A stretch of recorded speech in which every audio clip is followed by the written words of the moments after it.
এই বিড়ালকে কখনো আপনারা কষ্ট দিবেন না। বিড়ালকে আদর করবেন, বিড়ালকে ভালো মতো পুষবেন।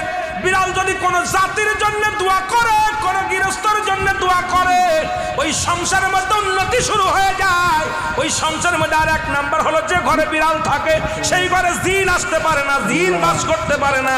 আর একটা ঘোষণা শুনেন, নবীজি বলে গেছেন, যে ঘরের মধ্যে বিড়াল ছানা বাস করে ওই ঘরের মধ্যে জিন জাতি প্রবেশ করতে পারে না। তাহলে ছোট ছোট মাসুম বাচ্চাগুলো যে ঘরের মধ্যে থাকে, মুসলমান অনেক সময় জিনের আশ্রয় পড়ে যায়, অনেক সময় জিনে আসর করে, ওই ঘরের মধ্যে জিনে আসর করে।